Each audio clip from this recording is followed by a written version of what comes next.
Hello everyone, तो कैसे हैं आप सब। आज हमारा हैंडसम का बॉय का सेकंड लास्ट एपिसोड है। उम्मीद है जो अब तक मैंने ड्रामा एक्सप्लेन किया वो आप लोग को अच्छा लगा होगा। न्यू एपिसोड देखने से पहले अगर आप लोगों ने मेरे पहले एपिसोड नहीं देखे तो पहले वो देख लें, उनके लिंक आपको डिस्क्रिप्शन बॉक्स में मिल जाएगी। और अगर आप लोग चाहें तो मेरी प्लेलिस्ट भी देख सकते हैं। तो ड्रामा स्टार्ट करने से पहले मेरे चैनल को सब्सक्राइब कर दें और बेल आइकन दबा दें ताकि हर नई आने वाली वीडियो आप तक बआसानी पहुंच सके। और अगर आप लोग को वीडियो अच्छे लगे तो लाइक, कॉमेंट और शेयर करना मत भूलिएगा। नेक्स्ट हमें दिखाते हैं कि प्रीकेंग अपने दोस्तों को साथ क्लब आने के लिए थैंक यू कहती है। ये लोग बात कर ही रहे होते हैं कि इतने में वहाँ पित्ता आ जाती है और वो प्रीकेंग को देख के बहुत ज्यादा खुश होती है और उसको कहती है कि मैं बहुत खुश हूँ कि तुम यहाँ आई, और जबरदस्ती उसकी जैकेट उतार के उसको वहाँ से ले जाती है। दूसरी तरफ प्रीकेंग के दोस्तों को पित्ता की एक्टिंग देख के कुछ अजीब सा लग रहा होता है और कह रहे होते हैं कि ये कब से प्रीकेंग के साथ अच्छी हो गई। दूसरी तरफ हमें सिप्तित का दिखाते हैं, वो पित्ता को कॉल ट्राई कर रहा होता है लेकिन पित्ता कॉल नहीं उठाती। फिर वो उसको मैसेजेस करता है और उससे पूछता है तुम कहाँ और क्या करने की कोशिश कर रही हो, फौरन मेरी कॉल रिसीव करो, मैं तुमसे मिन्नत करता हूँ।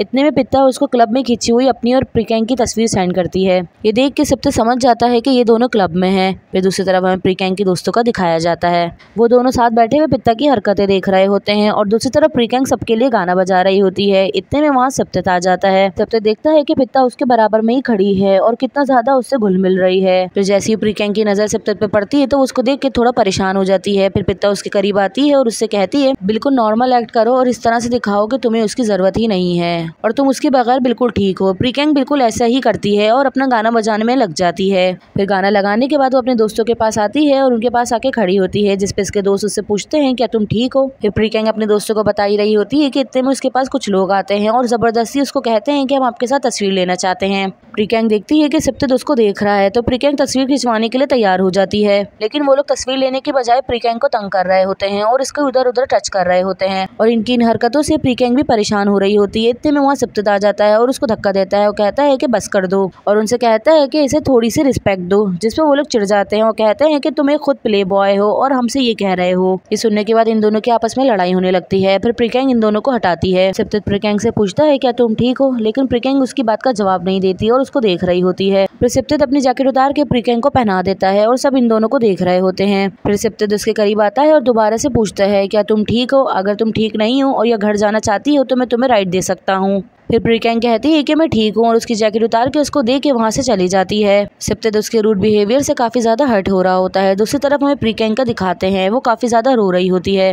मैंने एक्सपेक्ट नहीं किया था कि मैं उससे यहाँ पर मिल जाऊंगी और उसको देख के मुझे सब कुछ पहले जैसा हो गया। पता नहीं क्यों मैं उसको भूल नहीं पा रही। जिसपे इसके दोस्त उसको समझाते हैं और कहते हैं कि बिल्कुल नॉर्मल एक्ट करो और एक स्ट्रॉन्ग वुमेन बनो और इस बारे में नहीं सोचो। ये कहने के बाद प्रीकेंग कहती है कि तुम दोनों बाहर जाओ, मैं अभी थोड़ी देर में आती हूँ। इन लोगों के वहाँ से जाने के बाद भी प्रीकेंग रो रही होती है। इतने में वहाँ पित्ता जाती है और वो उसके लिए पानी लेकर आती है। फिर पित्ता प्रीकेंग से माफी मांगती है और उसको कहती है कि मुझे खुद नहीं पता था कि सिप्तित यहाँ आ जाएगा, क्योंकि काफी टाइम हो गया सिप्तित क्लब नहीं आता। फिर उससे पूछती है कि अगर तुम घर जाना चाहती हो तो मैं तुम्हें छोड़ सकती हूँ, जिसपे प्रीकेंग मना कर देती है। फिर पित्ता जबरदस्ती प्रीकेंग को पानी देती है। प्रीकेंग पानी पी के रखती है कि इतने में उसके बाद कॉल आ जाती है और कॉल किसी अननोन नंबर से होती है जो प्रीकेंग को जानता है और उसको पीछे पार्किंग वाले एरिया में बुलाता है। प्रीकेंग के वहाँ से जाने के बाद ही पित्ता के पास कॉल आती है और वो कहती है कि ये बाहर आ रही है, काम हो गया है। इस बात से हमें पता चलता है कि पित्ता अभी तक जो अच्छा बनने का दिखावा कर रही थी वो सब कुछ एक एक्ट था। पित्ता अभी भी प्रीकेंग से नफरत करती है और उससे बदला लेना चाहती है। नेक्स्ट हमें दिखाते हैं प्रीकेंग बाहर आ रही होती है और उसको चक्कर आ रहे होते हैं। इतने में सामने से उसके कोई आता है और उसको रोक लेता है और जैसे ही पीछे मुड़ती है तो पीछे भी कोई खड़ा होता है। ये देख के प्रीकेंग डर जाती है और भागने की कोशिश करती है। दूसरी तरफ हमें प्रीकेंग के दोस्तों को दिखाया जाता है, वो लोग मेन गेट पे खड़े हुए प्रीकेंग के बाहर आने का इंतजार कर रहे होते हैं। इतने में सिप्तित बाहर आ जाता है। सिप्तित भी प्रीकेंग को ढूंढता हुआ आ रहा होता है। इसके दोस्तों को खड़ा देख के वो उससे पूछता है कि तुम लोगों ने प्रीकेंग को देखा, जिसपे वो बताते हैं कि प्रीकेंग ने कहा था कि वो यहीं मिलेगी लेकिन अभी तक वो नहीं आई। सिप्तित कॉल कर ही रहा होता है कि इतने में प्रीकेंग की चीखने की आवाज आती है। ये सुनने के बाद सिप्तित भागता हुआ उसके पास आता है। आने के बाद उसको प्रीकेंग का मोबाइल और कैब पड़ा हुआ मिलता है। ये देख के वो सामने देखता है तो वो लोग प्रीकेंग को लेके जा रहे होते हैं।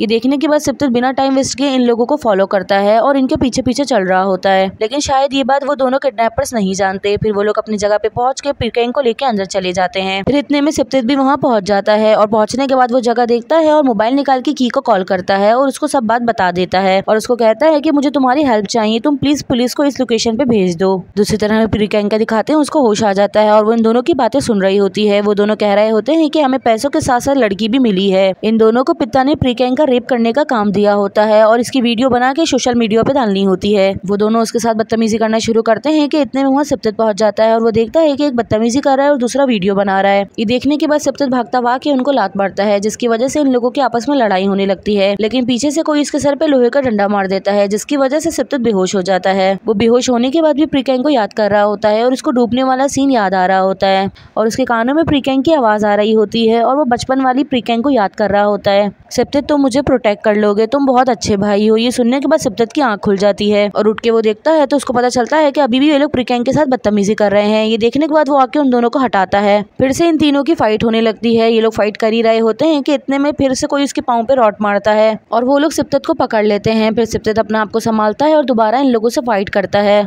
जिसकी वजह से भी ये दोनों बेहोश हो जाते हैं। फिर वो प्रीकैंग को खोलने जा ही रहा होता है कि इतने में गोली चलती है और वहाँ पित्ता आ जाती है और वो कहती है कि एक कदम भी अगर तुम प्रीकैंग के करीब बढ़े तो मैं तुम्हें गोली मार दूंगी। लेकिन सिप्तेत उसकी बात नहीं सुनता और वो प्रीकैंग के करीब जाने लगता है तो पित्ता उसको शूट कर देती है। ये देख के प्रीकैंग बहुत ज्यादा डर जाती है और बहुत जोर जोर से रोने लगती है। फिर पित्ता उससे कहती है कि मैंने तुम्हें कहा है ना कि दूर रहो, अगर फिर भी तुम आगे बढ़े तो मैं दोबारा तुम्हें शूट कर दूंगी। फिर वो बताती है कि पहले तुम्हें प्रीकैंग की वीडियो बना के सोशल मीडिया पे डालना चाहती थी और तुमसे बदला लेना चाहती थी, लेकिन अब तो तुम खुद यहीं आ गए हो। फिर सिप्तेत पित्ता से पूछता है कि तुम मुझे किस बात का हर्ट कर रही हो, जिसपे पित्ता उससे कहती है फिर पित्ता कहती है कि मैंने तुमसे प्यार किया और तुम्हारी हर ख्वाहिश पूरी करी, लेकिन तुमने मुझे छोड़ के प्रीकैंग को अपना लिया और वो तुम हो जिससे मुझे तकलीफ दी है। ये सुनने के बाद उसे कहती है एक बात याद रखना, अगर एक औरत एक मर्द के साथ सोती है तो वो सिर्फ फन के लिए नहीं सोती, क्योंकि वो उसको मोहब्बत करती है इसलिए उसके साथ रहती है। ये सुनने के बाद सिप्तेत कहता है कि अगर तुम मुझसे गुस्सा हो तो तुम जो चाहो मेरे साथ कर सकती हो, क्योंकि मैं तुम्हारा गुनहगार हूँ, लेकिन तुम प्रीकैंग को जाने दो। ये सुनने के बाद पित्ता हंसती है और कहती है कि इसका मतलब साफ है, तुम इस प्रॉब्लम में भी प्रीकैंग को प्रोटेक्ट कर रहे हो, इसका मतलब तुम प्रीकैंग से बहुत ज्यादा मोहब्बत करते हो। ये कहने के बाद वो प्रीकैंग के करीब आती है और गन उसके मुंह पे मारती है, जिसकी वजह से प्रीकैंग को बहुत ज्यादा दर्द होता है और वो रोने लग जाती है। फिर पित्ता सिप्तेत से पूछती है कि अब तुम्हें दर्द हुआ और मेरी तकलीफ का अंदाजा हुआ, जिसपे सिप्तेत उससे मिन्नतें करने लगता है और उससे माफी मांग रहा होता है और कहता है कि प्लीज इसको जाने दो, फिर तुम्हें जो करना है वो मेरे साथ कर सकती हो। ये सुन के पित्ता को और ज्यादा दर्द होता है और वो रोने लग जाती है और कहती है कि मैं तुमसे मोहब्बत करती हूँ, लेकिन अब भी सिप्तेत यही बात कहता है कि मैं तुमसे मोहब्बत नहीं करता।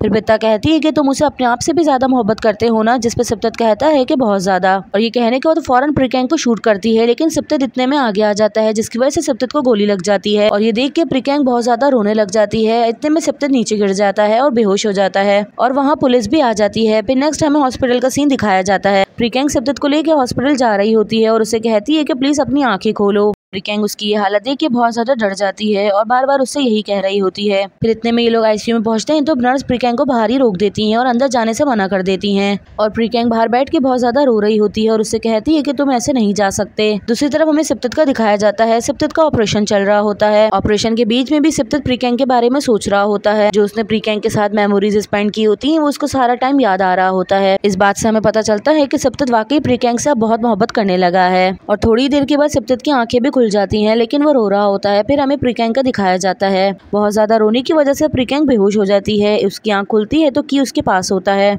वो की को देखते ही फौरन सिप्तेत का पूछती है, जिसकी वजह से की कहता है वो बिल्कुल ठीक है और साथ ही कहता है कि ये बहुत गलत बात है, एक मर्द से तुम दूसरे मर्द के बारे में पूछ रही हो। ये सुन के प्रीकैंग हंसने लग जाती है और उससे माफी मांगती है। इतने में प्रीकैंग के दोस्त भी वहाँ आ जाते हैं। वो प्रीकैंग को कहते हैं कि थैंक गॉड तुम ठीक हो, लेकिन साथ ही कहते हैं कि ये सब कुछ सिप्तेत की वजह से हुआ है, उसने तुम्हें बचा लिया और उसकी तारीफ कर रहे होते हैं। जिसपे प्रीकैंग कहती है कि ये क्या, तुम हर वक्त उसकी बुराई करते रहते हो और अब उसकी तारीफ कर रहे हो। जिसपे वो दोनों कहते हैं कि ये इसलिए क्योंकि उसने अपनी जान पे खेल के तुम्हारी जान बचाई है। इससे पता चलता है कि वो तुमसे बहुत प्यार करता है। साथ ही वो प्रीकैंग को समझाते हैं और उससे कहते हैं कि तुम्हें भी अब उसको मौका देना चाहिए। दूसरी तरफ हमें सिप्तेत का दिखाया जाता है। वो सो रहा होता है और प्रीकैंग उसके पास आती है। आने के बाद वो थोड़ी सी उसकी टेक केयर करती है और उसके पास बैठ जाती है और उसको सोते हुए देख रही होती है। फिर उसका हाथ पकड़ती है और उसको देख रही होती है। देखने के बाद अपने फेस से टच कर लेती है और सिप्तेत के उठने का इंतजार कर रही होती है। थोड़ी टाइम के बाद सिप्तेत की आंख खुल जाती है और वो देखता है कि प्रीकैंग उसके पास ही सो रही है। फिर वो उसके सर पे हाथ फेरने लगता है, जिसकी वजह से प्रीकैंग उठ जाती है। उठने के बाद वो काफी ज्यादा एम्बैरेस हो रही होती है, क्योंकि वो ये नहीं चाहती थी कि सिप्तेत को पता चले कि मैं उसके पास हूँ। फिर वो सिप्तेत को देखती है तो सिप्तेत उससे पूछता है कि तुम कैसी हो, जिस पर प्रीकैंग कोई जवाब नहीं देती और खड़ी हो जाती है और उसको देख के वहाँ से चली जाती है। उसके जाने के बाद सिप्तेत उसको देख के हंस रहा होता है। जैसे वो बाहर निकलती है तो सामने से उसके मॉम डैड आ जाते हैं और ये देखने के बाद आंटी मोंग पूछती है कि तुम कैसी हो और वो प्रीकैंग को देखने लगती है और उससे पूछती है कि तुम्हें कहीं चोट तो नहीं लगी, जिससे प्रीकेंग बताती है कि मैं ठीक हूँ। साथ ही वो इन दोनों से माफी मांगती है और कहती है कि मुझे माफ कर दे कि मैंने आपके बेटे को इस सिचुएशन में डाल दिया। जिसपे सिप्तित के डैड कहते हैं कि इसमें तुम्हारी कोई भी गलती नहीं है, ये सारी गलती सिप्तित की थी, उसको पनिशमेंट मिलनी चाहिए थी। सिप्तित के डैड कहते हैं कि उसको अब हम फार्म लेके जा रहे हैं और उसकी टेक केयर के लिए हमें कोई नर्स रखनी होगी। इस पे आंटी नूंग फौरन अपने हस्बैंड की तरफ देखती है और कहती है कि अभी तो कोई नर्स भी नहीं मिलेगी और हम दोनों भी अभी फ्री नहीं है, तो उसका ख्याल कौन रखेगा, अभी तो उसको बहुत ज्यादा ख्याल की जरूरत है। फिर सिप्तित के डैड प्रीकेंग को कहते हैं, जिस पर प्रीकेंग उनको मना नहीं करती और मान जाती है। फिर नेक्स्ट हमें दिखाते हैं कि प्रीकेंग अपने घर होती है और वो सामान पैक करके जाने की तैयारी कर रही होती है। फिर प्रीकेंग के डैड उसको समझाते हैं और कहते हैं कि वहाँ जाके अच्छे से बिहेव करना और सिप्तित से लड़ने की जरूरत नहीं है। जिसपे प्रीकेंग चिढ़ जाती है और कहती है कि डैड आप ऐसा कैसे कह सकते हैं, तो उनके डैड हंसने लग जाते हैं और वो प्रीकेंग को समझाते हैं और कहते हैं कि अब वो बदल चुका है, तो अब तुम्हें उसको एक चांस देना चाहिए। जिसपे प्रीकेंग कहती है कि आप इस बारे में कैसे श्योर हैं, तो उसके डैड कहते हैं कि पहले मैं भी एक बैड बॉय था और एक बैड बॉय अपने अलावा किसी और से मोहब्बत नहीं कर सकता, लेकिन सिप्तित ने ये बात प्रूफ की है कि वो अपने आप से ज्यादा तुमसे मोहब्बत करता है। ये कहने के बाद हमें पास्ट का सीन दिखाया जाता है। प्रीकेंग के डैड गाड़ी में होते हैं और उनके पास सिप्तित की कॉल आती है और वो प्रीकेंग को इस प्रॉब्लम में डालने के लिए अंकल से माफी मांगता है, जिसपे उसके डैड उसको माफ कर देते हैं और बल्कि उसका उल्टा शुक्रिया अदा करते हैं और कहते हैं कि तुमने अपनी जान पे खेल के मेरी बेटी की जान बचाई है। और वो सिप्तित को कहते हैं कि मैं चाहता हूँ कि तुम मेरी बेटी का ख्याल रखो और उसको हर्ट होने मत देना। इस पे सिप्तित मान जाता है और उनसे वादा कर लेता है। फिर हमें प्रेजेंट का सीन दिखाते हैं। फिर प्रीकेंग के डैड उसको कहते हैं कि अब तुम वहाँ जाओ और जाके माफ करना सीखो। ये सुन के प्रीकेंग भी उनकी बात पे गौर करती है। फिर नेक्स्ट हमें दिखाते हैं कि प्रीकेंग वहाँ आ जाती है और सिप्तित को लेके बाहर आती है और उससे पूछती है कि तुम्हें कहाँ जाना है, जिसपे वो कहता है कि मुझे एवा से मिलने जाना है। फिर सिप्तित उससे कहता है कि अब तुमने खुद ही मेरी नर्स बनने का कहा है, तो अब तुम्हें मेरी टेक केयर करनी होगी। ये सुन के प्रीकेंग को थोड़ा गुस्सा आता है और सिप्तित हंस रहा होता है। इसके बाद प्रीकेंग जोर से उसको धक्का देती है, जिसकी वजह से सिप्तित के दर्द होने लगता है। सिप्तित का फेस देखने के बाद वो सिप्तित के पास आके बैठती है और उससे माफी मांगने लगती है और कहती है कि मुझे नहीं पता था। जैसी वो हाथ रखती है तो सिप्तित उसका हाथ पकड़ लेता है, जिससे उसको पता चलता है कि ये नाटक कर रहा है। फिर सिप्तित उससे कहता है कि मुझे वहाँ पहुंचने की इतनी जल्दी नहीं है, तो थोड़ा सा आराम से चलाओ। ये सुन के प्रीकेंग बहुत ही आराम से चला रही होती है, जिसपे सिप्तित उसकी तरफ देखता है और कहता है मैंने इतना आराम से भी नहीं कहा था। जिसपे प्रीकेंग उसको कहती है अगर आप चाहें तो सो सकते हैं, हमें वहाँ पहुंचने में आधा घंटा लगेगा। ये सुनने के बाद सिप्तित कहता है चलो अच्छी बात है, इस बहाने मुझे तुम्हारे साथ टाइम स्पेंड करने का मौका मिलेगा, और वो आंखें बंद कर लेता है। ये देख के प्रीकेंग को और गुस्सा आता है, तो उसकी व्हील चेयर को बहुत जोर से घुमाती है और स्पीड से उसको वहाँ से ले जाती है। फिर ये लोग वहाँ पहुँचते हैं तो सिप्तित एवा को प्यार करता है और उससे कहता है कि मैंने सुना है कि तुमने खाना पीना छोड़ दिया है क्योंकि मैं यहाँ नहीं हूँ और तुम मुझे बहुत ज्यादा मिस कर रही थी, बिल्कुल उसकी तरह जो यहाँ है। और ये कहने के बाद वो प्रीकेंग की तरफ इशारा करता है। ये कहने के बाद हेडपैट कहते हैं कि नहीं बॉस, आपको कोई गलतफहमी हुई है, ये तो बिल्कुल सही से खा पी रही है और टाइम पे सो भी रही है। ये सुनने के बाद सिप्तित उनको आंखों से इशारा करता है और उनको चुप करवाता है। फिर सिप्तित उनको मारने के लिए हाथ बढ़ाता है तो उसके जख्म में दर्द होने लगता है, जिसकी वजह से वो प्रीकेंग को कहता है मुझे लगता है कि मेरा जख्म खुल गया है, तो तुम जाके दवाई ले आओ। प्रीकेंग वहाँ से चली जाती है। प्रीकेंग के जाने के बाद सिप्तित बिल्कुल सीधा होकर बैठ जाता है। तो हेडपैट कहते हैं कि बॉस आप ये क्या कर रहे हैं, आप उसको चीट कर रहे हैं, और उस पर गुस्सा करने लगते हैं। जिसपे सिप्तित उनको मारने के लिए आगे बढ़ता है और उन्हें कहता है मैं इस मसले को हल करने की कोशिश कर रहा हूँ, अगर मैं उसको ये दिखाऊंगा कि मैं ठीक हूँ तो वो मेरे साथ बहुत कोल्ड रिएक्ट करेगी और इसी वजह से मुझे ये दिखाना पड़ेगा कि मुझे बहुत ज्यादा दर्द हो रहा है, तो मेरे करीब आएगी। ये कहने के बाद हेडपैट कहते हैं कि अच्छा ये बात है और ये तो बहुत अच्छा आइडिया है, फिर इसको बेस्ट ऑफ लक कहते हैं।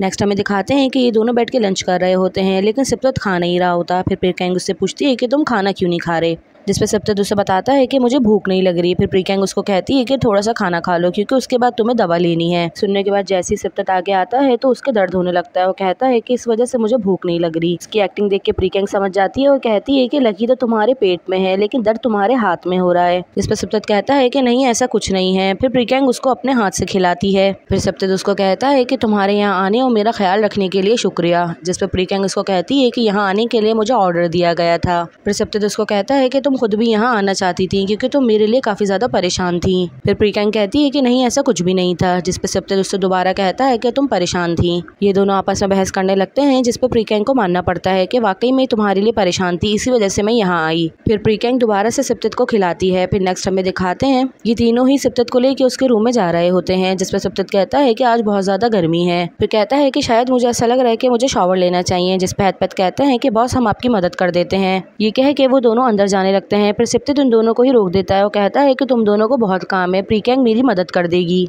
जिस पे हैदपैथ भी समझ जाते हैं कि बॉस ऐसा क्यों कह रहे हैं, तो वो भी कहते हैं कि हाँ, हमें बहुत ज्यादा काम है और हमारा अभी जाना बहुत ज्यादा जरूरी है, अगर हम नहीं गए तो काम खराब हो जाएगा। ये कहने के बाद वो दोनों कहते हैं कि आप उसकी मदद कर दें और प्रीकैंग को बॉडी साफ करने के लिए इंसिस्ट करते हैं। फिर नेक्स्ट हमें दिखाते हैं ये दोनों रूम में होते हैं और प्रीकैंग काफी ज्यादा ऑकवर्ड फील कर रही होती है, लेकिन फिर भी वो सिप्तित की बॉडी साफ करने में उसकी मदद करती है। जैसे ही उसकी टैटू के करीब आती है तो उसको पुराना सब कुछ याद आने लगता है, जिस वजह से वो रोने लगती है। फिर सिप्तित उससे पूछता है कि तुम क्यों रो रही हो। फिर प्रीकैंग उससे माफी मांगती है और कहती है कि मेरी वजह से तुम्हारी ये हालत हो गई। जिस पे सिप्तित उसको कहता है कि मुझे बहुत ज्यादा खुशी हुई कि मैं तुम्हारे काम आ सका, और उससे वादा लेता है कि आइंदा के बाद अगर कुछ भी होगा तो तुम सबसे पहले मुझे बताओगी और अपने आप को इस तरह से रिस्क में नहीं डालोगी। फिर सिप्तित प्रीकैंग को कहता है कि हम दोनों वापसी अपनी पोजीशन पे जा सकते हैं, जिस पे प्रीकैंग उसको कहती है कि सिस्टर और ब्रदर ठीक है। जिस पे सिप्तित उसको कहता है कि मैं गर्लफ्रेंड वाली बात कर रहा हूँ, जिस पे प्रीकैंग उसको मना करके वहाँ से चली जाती है।